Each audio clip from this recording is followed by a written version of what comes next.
चले आगे, आ जाओ। अपन ने लास्ट कल छोड़ दिया था कहां पे? आयाम पढ़ लिया था, शिखर मान पढ़ लिया था, है ना। शिखर मान किसे कहते हैं? शिखर मान किसे कहते हैं? या पीक वैल्यू किसे कहते हैं? पीक मतलब टॉप की वैल्यू किसी प्रत्यावर्ती राशि द्वारा धन या ऋण दिशा में तय किया गया अधिकतम मान क्या कहलाता है? नहीं होता, क्या कहलाता वो पूछ रहा हूं। शिखर मान कहलाता है या पीक वैल्यू कहलाती है। चलूं आगे। अगर आपको पीक टू पीक वैल्यू दी हो तो खाली पीक वैल्यू कैसे निकालेंगे? आधा कर देंगे, बटा 2 लगा, वीपी बटा में क्या लग जाएगा? 2 लग जाएगा। एक पड़ा था आयाम, या इसको बोलते हैं एम्पलीट्यूड। आयाम या एम्पलीट्यूड होता दोनों शिखर मान है, लेकिन दोनों में थोड़ा अंतर है। आयाम किसको बोलते हैं? किसी प्रत्यावर्ती राशि द्वारा राशि का मध्य स्तर से मापा गया मान। मध्य स्तर से मापा गया मान क्या कहलाता है? आयाम या एम्पलीट्यूड कहलाता है। यही था। अब आ गया जो अपने आरएमएस वैल्यू पढ़ ली थी, अब पढ़ोगे आप औसत। औसत मान, औसत मान या एवरेज वैल्यू। औसत मान या एवरेज वैल्यू कहते हैं किसे? एसी का वह मान, एसी का वह मान जो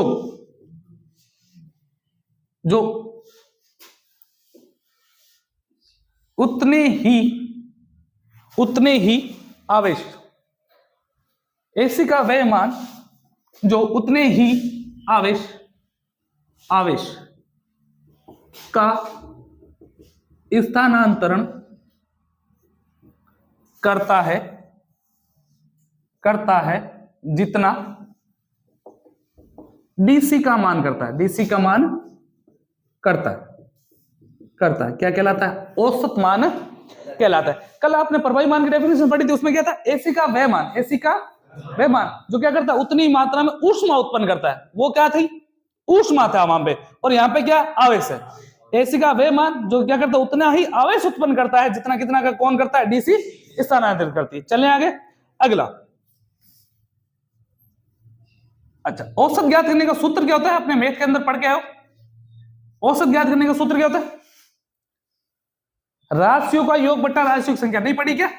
राशियों का योग बट्टा राशियों की संख्या पढ़ के ही आए हो। चले आगे। मेरे पास एक कुछ ऐसा है, ये डायग्राम है। ऊपर चल रहा +5, नीचे चल रहा -5।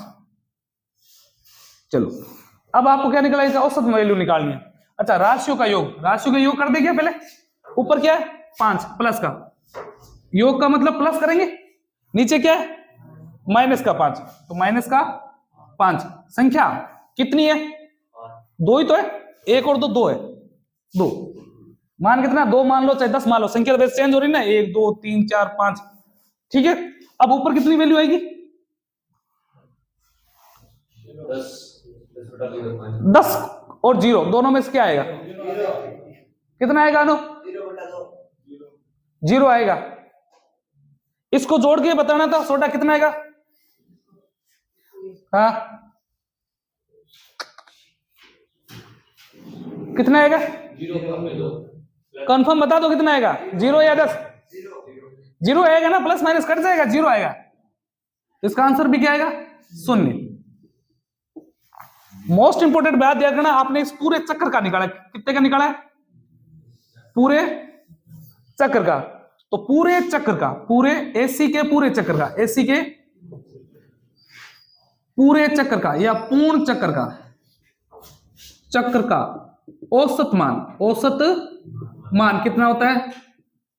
0 होता है। 0 होता है। ये वेरी मोस्ट लाइन है, याद रखना। एसी का पूर्ण चक्कर का मान कितना होता है? 0। तो कितने चक्कर का औसत निकल लेता है? एसी के आधे चक्कर का औसत मान निकाला जाता है या निकलता है। औसत मान निकलता है। एसी के आधे मान का क्या निकलता है? आधे चक्कर का क्या निकलता है? औसत निकलता है। पूर्ण चक्कर का औसत नहीं निकल सकता। आपके सामने पड़ा है ना, नहीं निकल सकता। आगे चले, अगली खास बात, एक इसका फॉर्मूला याद रखोगे एवरेज निकालने का। एवरेज निकालने का फॉर्मूला है 0.637 इनटू आई मैक्स या आई मैक्स या ई मैक्स या वी मैक्स।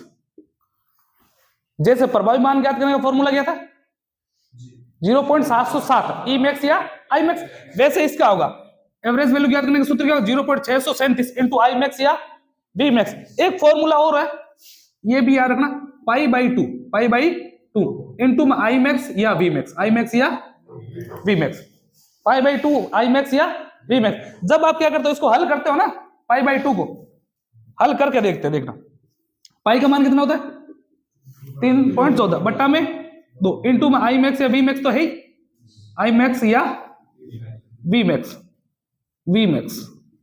चले जब आप इसको हल करोगे तो आंसर आएगा 0.637 आएगा, लगभग 0.636 आता है। वैसे पीछे वाला एक अंक बड़ा होता है तो आगे वाले को एक बढ़ा दिया जाता है।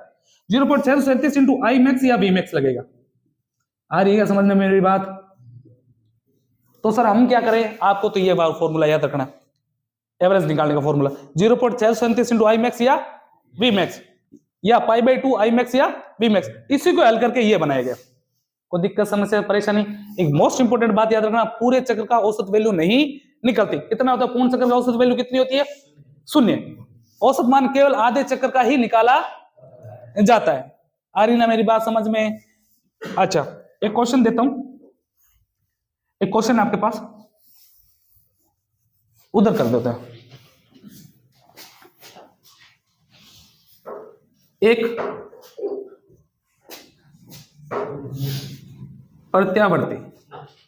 प्रत्यावर्ती राशि का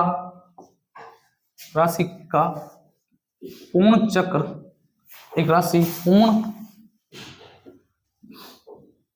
चक्र में अधिकतम 10 वोल्ट, एक प्रत्यावर्ती राशि का पूर्ण चक्र में अधिकतम 10 वोल्ट तक पूरा होता है। औसत मान ज्ञात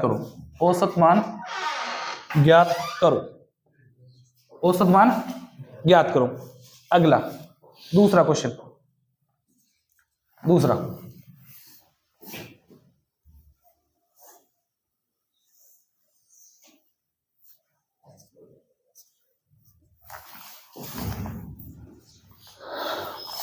इसका भी आपको ये एम्पेयर है तो आई एवरेज निकालना है, आई एवरेज निकालनी है इसकी। और निकालो 2 मिनट आपके पास, निकालो, रोको इसको, निकालो। चले इसका आंसर कितने है 6.37 और इसका चलो सबका यही आंसर है? इसका आंसर है 0। यहां पे क्या लिखा हुआ है पूर्ण चक्र आप कितने आगे वैल्यू दे दे, पूर्ण चक्र का औसत वैल्यू कितनी होती है? अभी थोड़ी देर पहले तो बताया था पूर्ण चक्र का वैल्यू कितनी होती है 0। इसका जो आंसर है वो आपका सही है। क्या निकाल देंगे? आई एवरेज बराबर 0.637 इंटू आई मैक्स कितना है 10 है, तो पॉइंट हटाओ, नीचे कितने 0, 3 0, 4 कैसे आएंगे 1 0 से 1 0 काटा पेटी की, कितना आंसर आ गया 6.37। कोई दिक्कत समस्या परेशानी? उतार लिया सारा? उतारो फिर चलते।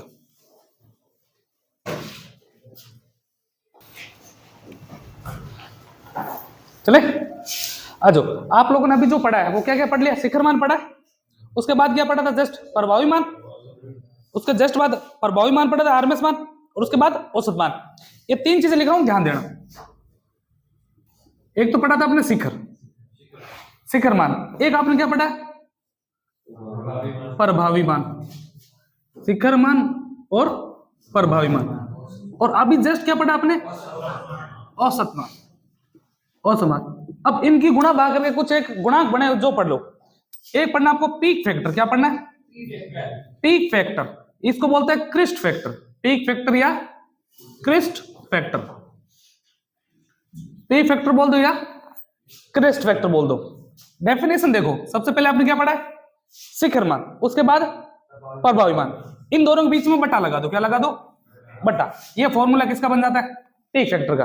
डेफिनेशन खुद नहीं बना सकते क्या, क्या लिखेंगे बताओ, शिखर मान तथा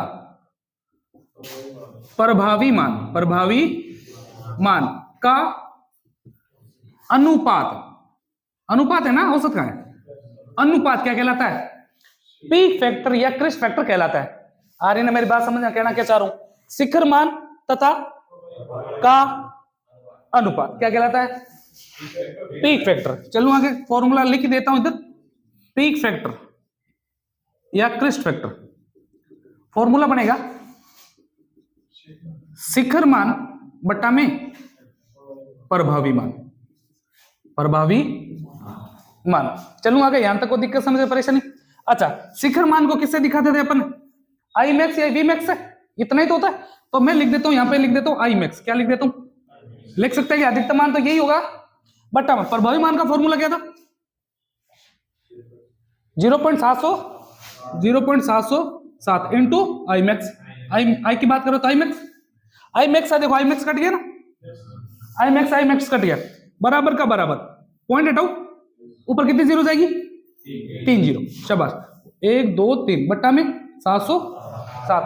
जब अपन इसको हल करेंगे, भाग दे के देखें तो इसका आंसर आता है 1.414 और एक इसकी वैल्यू होती है 1.414 रूट 2 की, तो इस या रूट 2, वेरी मोस्ट लाइन है। शिखर मान का मान फिक्स होता है, शिखर मान का सॉरी पीक फैक्टर का मान क्या होता है, फिक्स। कितना होता है, 1.414 या रूट 2। रूट 2 की वैल्यू क्या होती है, 1.414 होती है।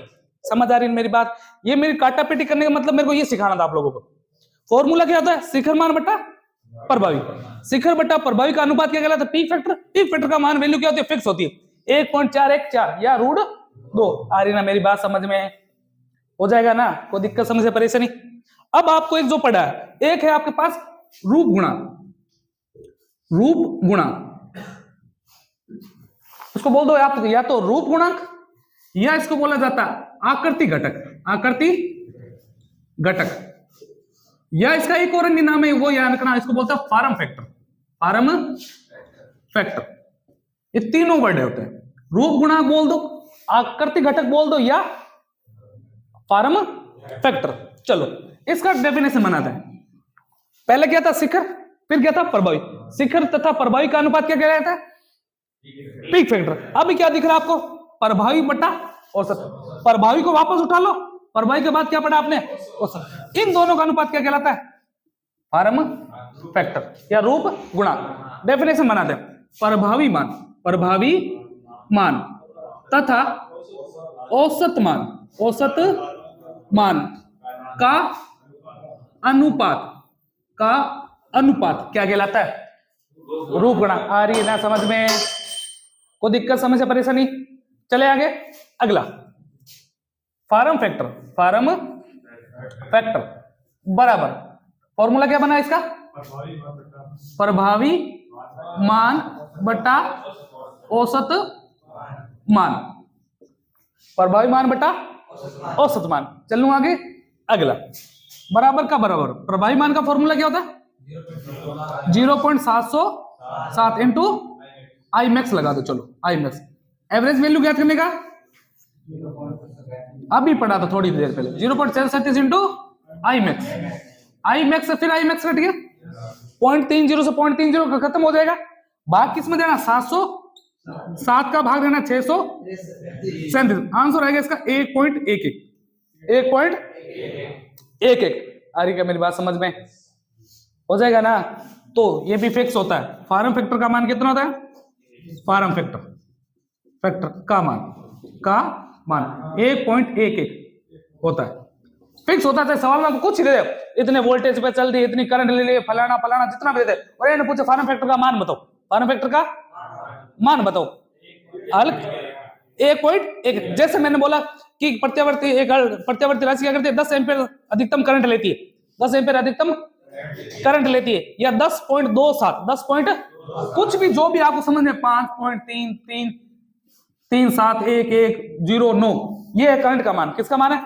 ये आई मैक्स का मान है और पूछा फॉर्म फैक्टर है। अब देखो आई तो ऊपर ही आएगा ना और यही आई नीचे आएगा, कट तो जाएगा वैसे ही, हमेशा भाग किसका किसका लगेगा 0.707 का 0.637 में, तो आंसर सेम ही आने वाला है। जैसे क्रिस्ट फैक्टर का मान कितना होता है 1.414, वैसे उसका कितना होता है 1.11। चले क्या आगे, एक खास चीज और बता देता हूं, इधर देखो। एक होती, आपने एक तरंग पढ़ी ना, मैंने पढ़ी थी, एसी की तरंग कितने प्रकार की? 4 प्रकार की। साइनोसॉइडल, ज्या तरंग थी, दूसरी कौन सी? वर्गाकार, तीसरी त्रिभुजाकार और साठुत वे बोलते हैं। चलो आगे, जिसके अंदर आते हैं एक तो होता है वर्गाकार तरंग, वर्गाकार तरंग या डीसी तरंग के लिए, या डीसी तरंग के लिए मोस्ट इंपोर्टेंट बता रहा हूं, ध्यान रखना, के लिए पीक फैक्टर का मान, पीक फैक्टर का मान 1 होता है। कितना होता है? 1 होता है। और फार्म फैक्टर का मान भी कितना होता है? 1। दोनों का मान 1 है। ये जो वैल्यू है 1.414 या 1.11, ये है किसके लिए? ज्या तरंग के लिए। किसके लिए? अपन कौन से काम में लेते हैं? ज्या तरंग यूज होती है उसके लिए काम आती है। अच्छा, इनके लिए ना सबका मान बराबर होता है, तो ये दोनों याद रखना। पीक फैक्टर की वैल्यू कितनी थी? 1। फार्म फैक्टर की 1।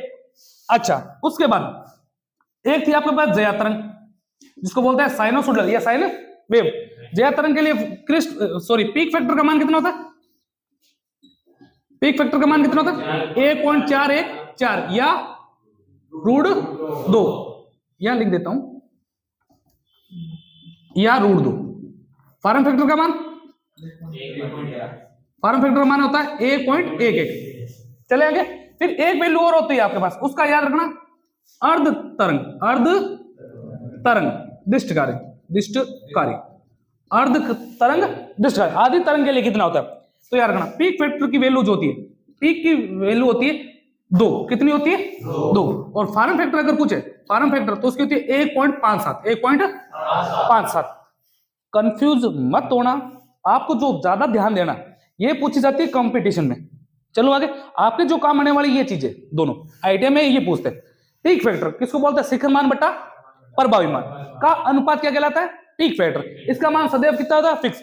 कितना होता है? 1.414 या √2। सीधा बैठ जा, सीधा 1.414 या √2। फिर आपके पास क्या था? रूप गुणा, इसी को आकृति घटक बोलते हैं, इसी को क्या बोलते हैं? Form factor. कहता है कि प्रभावी मान बटा औसत मान का अनुपात क्या कहलाता है? Form factor. इसका भी मान क्या होता है? फिक्स 1.11। अगला, फिर आपको ये तो अपने पढ़ लिया, फिर आपको पूछे डीसी तरंग के लिए। कौन सी तरंग के लिए? डीसी तरंग 2 होती है, एक तो सीधी चलती है, एक बदलती रहती है, तो वो वर्गाकार भी हो सकती है या दूसरी भी। तो उस तरंग के लिए पीक फैक्टर का मान कितना होता है? 1। और फार्म फैक्टर का मान भी किसके लिए? वर्गाकार तरंग के लिए।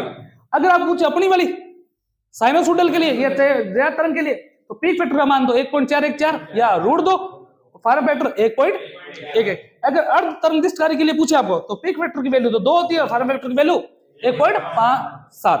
कोई दिक्कत समझ परेशानी? और जितने भी गुणांक होते हैं उनकी कोई इकाई, देखो आई मैक्स था ना, एम्पेयर से एम्पेयर कट जाएगा, यहाँ पे भी समझ आ रही है? तो इकाइयां नहीं होती फार्म फैक्टर की और पीक फैक्टर की इकाई नहीं। जितने भी आप गुणांक पढ़ोगे उन गुणांकों की कोई इकाइयां नहीं होती। अब बताओ, कोई दिक्कत समस्या परेशानी यहां तक? चले आगे, उतारो फिर चलते।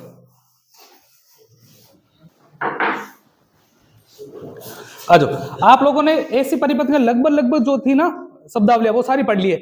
आवर्ती से स्टार्ट किया था अपन ने, आवर्ती हो गई थी, आवर्तकाल हो गया, वेवलेंथ होगी, तात्क्षणिक मान हो गया, और पीक फैक्टर और फार्म फैक्टर हो गए, औसत मान हो गया, प्रभावी मान हो गया, ये सारे हो गए। अब आप पढ़ोगे ऐसी परिपथ, ऐसी परिपथ पढ़ना आप लोगों को, जिसके अंदर सबसे पहले जो आप परिपथ पढ़ोगे उसका नाम है ऐसी परिपथ। निम्न कई प्रकार के होते हैं, कई प्रकार है, जिसमें से पहला जो आप पढ़ोगे उसका नाम है शुद्ध प्रतिरोधी, शुद्ध प्रतिरोधी परिपथ।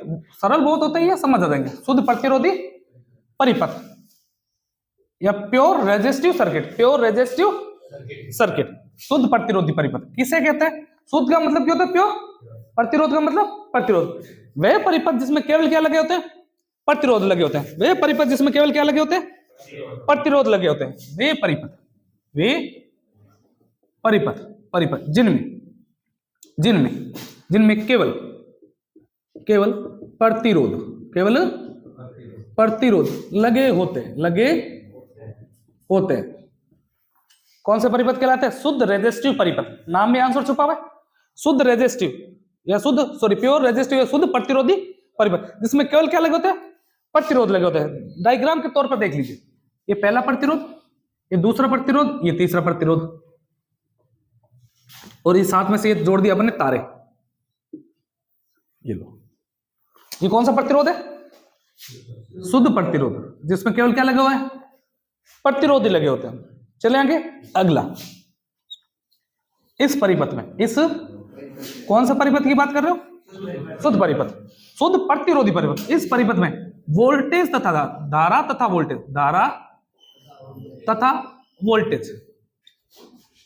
वोल्टेज दोनों इन फेज होते हैं। मैंने कहा सर ये इन फेज क्या चीज है? तो समझो, इस परिपथ में, कौन से परिपथ की बात कर रहे हो आप? शुद्ध प्रतिरोधी परिपथ। इस परिपथ में वोल्टेज तथा धारा तथा वोल्टेज, पहले धारा का नाम आएगा, धारा तथा वोल्टेज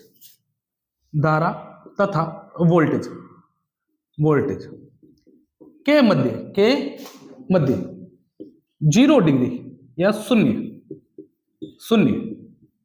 डिग्री का कोण होता है। शुद्ध रेजिस्टिव परिपथ में धारा तथा वोल्टेज के बीच में कोण कितने डिग्री होता है? 0 डिग्री। मैंने कहा सर समझा नहीं। ये है इसका डायग्राम, प्लस और माइनस 0। यहां से क्या चलती है? धारा चलिए यहां पे तरह, उसी समय यहां पे कौन स्टार ले लेता है? वोल्टेज स्टार ले लेता है, ये डॉटेड वाला। तो वोल्टेज तथा धारा दोनों एक क्या चलते? एक साथ चलते हैं। दोनों के बीच में कोण कितने डिग्री होता है? 0 डिग्री। दोनों के बीच में कोण कितने डिग्री होता है? 0 डिग्री। ऐसा परिपथ क्या कहलाता है? शुद्ध रेजिस्टिव परिपथ कहलाता है, प्योर रेजिस्टिव सर्किट कहलाता है। वे परिपथ जिसमें क्या होता है? धारा तथा वोल्टेज दोनों इन फेज होते हैं। या इन फेज का मतलब होता है कोण कितने डिग्री होता है इन दोनों के बीच में? 0 डिग्री। कोण कितने डिग्री होता है? 0 डिग्री। कोई दिक्कत समझे, परेशानी? अगला,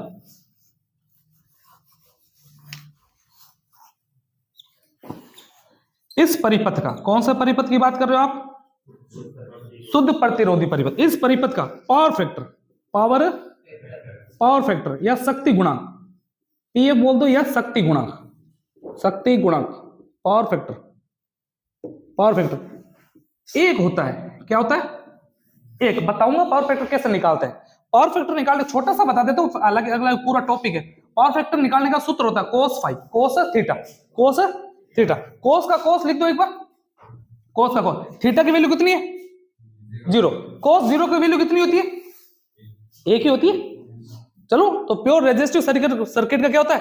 शक्ति गुणांक है। पावर फैक्टर कितना होता है? 1। या बोलते हैं इसको इकाई, एक या इकाई, या इसको बोल रहे हैं यूनिटी। क्या बोलते हैं? यूनिटी। या इसको मैथ में लिख देते हैं 1। तो शुद्ध प्रतिरोधी परिपथ का पावर फैक्टर का मान कितना होता है? इकाई। कितना होता है?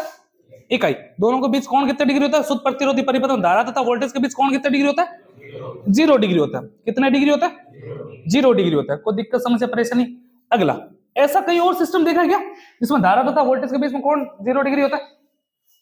डीसी जो परिपथ होता है, डीसी में एक साथ नहीं चलती क्या धारा तथा वोल्टेज? एक साथ ही चलती है, दोनों बनाई थी ना अपन ने। तो दोनों के बीच में क्या होती है? 0 डिग्री होता है। तो डीसी परिपथ भी तो है। तो ये मात्र, ये परिपथ कौन सा पढ़ रहे हो आप? एसी परिपथ है, लेकिन इसमें गुण किसके? डीसी के। तो एकमात्र परिपथ है, एक वेरी मोस्ट है, एकमात्र एसी परिपथ जिसमें जो डीसी परिपथ, एकमात्र एसी परिपथ जो डीसी परिपथ की भांति कार्य करता है। कौन सा कहलाता है? प्योर रेजिस्टिव सर्किट या शुद्ध प्रतिरोधी परिपथ। समझ आ रही है मेरी बात? क्योंकि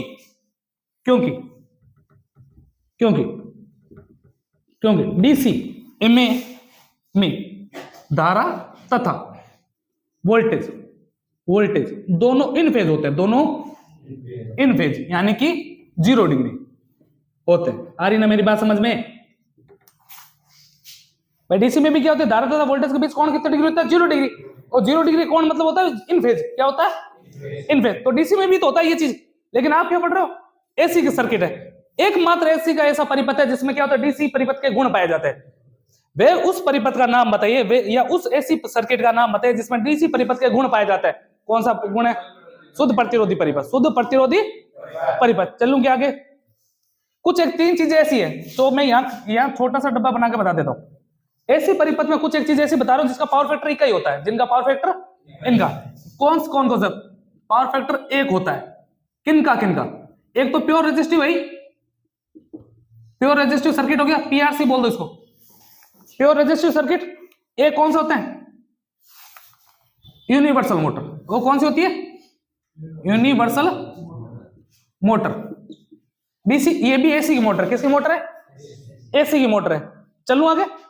तो ये 2 चीजें, एक तो प्योर रेजिस्टिव सर्किट और यूनिवर्सल मोटर, इन दोनों का पावर फैक्टर क्या होता है? एक ही होता है। कितना होता है? बाकी सबका एसी के अंदर लेगिंग चलती है। क्या चलती है?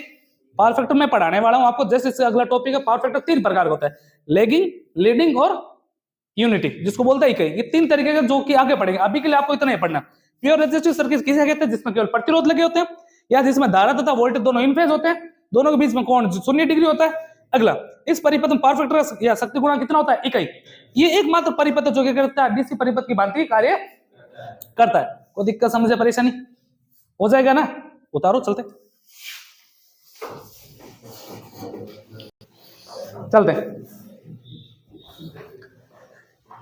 आ जाओ। शुद्ध प्रतिरोधी परिपथ पढ़ लिया, जिसके अंदर क्या होता है? एकमात्र परिपथ जो क्या करता है? डीसी परिपथ की भांति कार्य करता है। कारण क्या इसका? क्योंकि उसमें धारा तथा वोल्टेज के बीच में कोण कितना डिग्री है? 0। और डीसी में भी क्या होता है? 0 डिग्री। दोनों इन फेज होती है। अगला, अब आप पढ़ोगे शुद्ध इंडक्टिव परिपथ। इंडक्टिव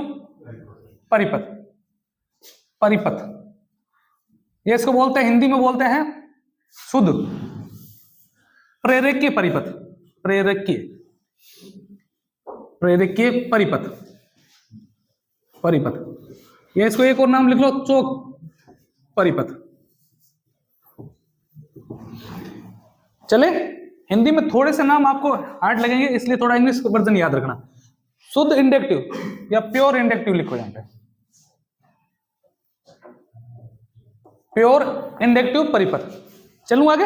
अब इंडक्टर किसे बोलते हैं वो बताओ मेरे को। तो इंडक्टर यह होता है चोक। इंडक्टर या चोक किसी सीधे चालक तार को, किसी सीधे चालक तार को मोड़ कर कॉइल का रूप दे दिया जाए। कॉइल का रूप दे दिया जाए तो इस प्रकार बनी युक्ति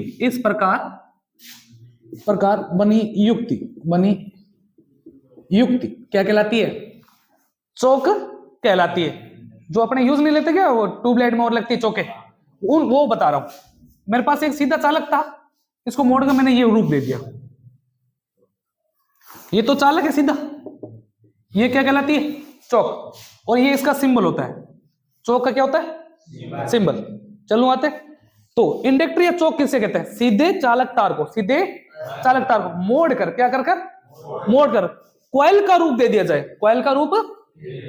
जाए तो इस प्रकार बनी युक्ति क्या कहलाती है? इंडक्टर या चौक कहलाती है। कोई दिक्कत, समस्या, परेशानी? अगला, ये चौक जो होते हैं निम्न 3 प्रकार के होते हैं। कितने प्रकार की होती है? 3 प्रकार की चौक के प्रकार। एक आप पढ़ोगे वो है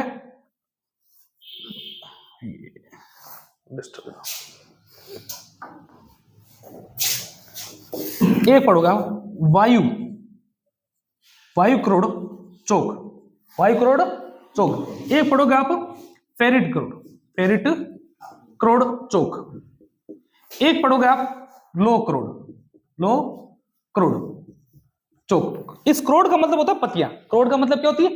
भारी बहुत होती है। आपने कभी हाथ में नहीं है वो चौक, वो जो पत्तियां होती हैं, वो पत्तियों को बोलते हैं क्रोड। चले आगे। तो फिलहाल जो मैं पढ़ा रहा हूं वो समझो। चौक जो होती है कितने प्रकार की होती है? 3 प्रकार की, वायु, फेरिट और लोह। वायु, फेरिट और लोह। वायु क्रोड वे चौक जिसके मध्य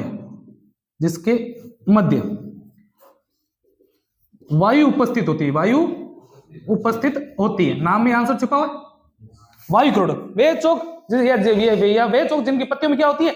वायु उपस्थित होती है, वायु उपस्थित होती है, वो क्या कहलाती है? वायु क्रोड कहलाती है। पूछा जाएगा यूज कहां होता है? यूज लिख लेना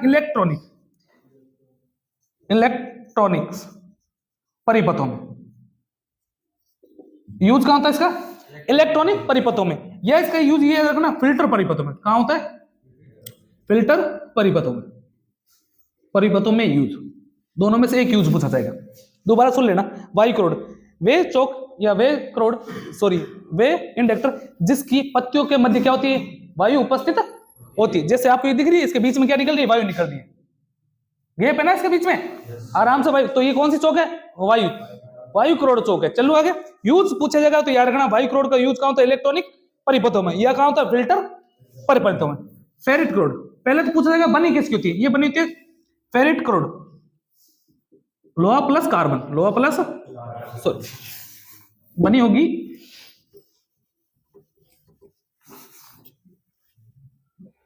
लोहा प्लस कार्बन। सही है। किसकी बनी होती है? लोहा प्लस कार्बन के मिश्रण से बनी होती है। फिर आपको यूज पूछा जाएगा। यूज होता है ट्रांसमीटर्स या रिसीवर्स में। ट्रांसमीटर या रिसीवर में इसका क्या होता है? यूज होता है। अगला, लो क्रोड। इस चौक के मध्य लोहे की पत्तियां होती है। किसकी पत्ती होती है? लोहे की पत्तियां होती है, इसीलिए इसका नाम क्या है? लो क्रोड। चले आगे, लोहे की पत्ती होती है। इसका भी यूज पूछेंगे प्रदीप्ति उपकरण में। कहां पे? प्रदीप्ति उपकरण। प्रदीप्ति उपकरण कौन से होते हैं? लाइट है, ट्यूबलाइट है। लाइट नहीं होती, जो अपने को प्रकाश देते हैं, वो होते हैं प्रदीप्ति उपकरण। जैसे अपने ट्यूबलाइट में यूज होने वाली जो चौक होती है वो कौन सी है? लो क्रोड। अपने जो अभी तो इलेक्ट्रॉनिक चौकें चल रही है, जो उसके अंदर इनबिल्ट आ जाती है चौक के अंदर, हालांकि होती कौन सी है? लो क्रोड होती है। चलो आगे, ऊपर अपन प्रैक्टिकल करते हैं ना लैब में अंदर, जो आपके पास जो चौक होती है वो कौन सी चौक है? लो क्रोड।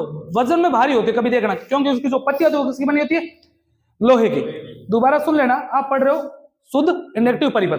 इंडक्टर पहले तो ये पता होना चाहिए क्या तरीके से किसी सीधे चालक तार को मोड़कर कॉइल का रूप दे दिया जाए तो इस प्रकार बनी युक्ति क्या कहलाएगी? इंडक्टर या चौक। होती है 3 प्रकार की। वायु, जिसके मध्य क्या होती है? वायु होती है। यूज होता है इलेक्ट्रॉनिक उपकरण या फिल्टर में। दूसरी, फेरिट क्रोड, बनी तो लोहा या लोहा प्लस कार्बन की। यूज ट्रांसमीटर्स और रिसीवर्स में। ऐसा लो क्रोड यूज कहां होती है? प्रदीप्ति उपकरण में या इलेक्ट्रॉनिक उपकरण। अपने जो घरों में काम होते हैं वो कौन से होते हैं? इलेक्ट्रॉनिक तो होते हैं, इलेक्ट्रॉनिक उपकरणों में। आई आ गई, हो जाएगा ना? आ जाओ। अब इंडक्टर तो आपको बनाना है क्या? एक आएगा इंडक्टेंस, जिसको बोलते हैं प्रेरकत्व।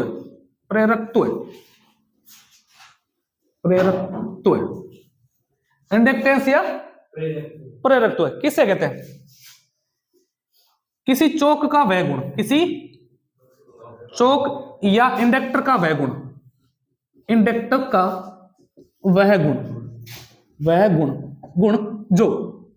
जो धारामान परिवर्तनों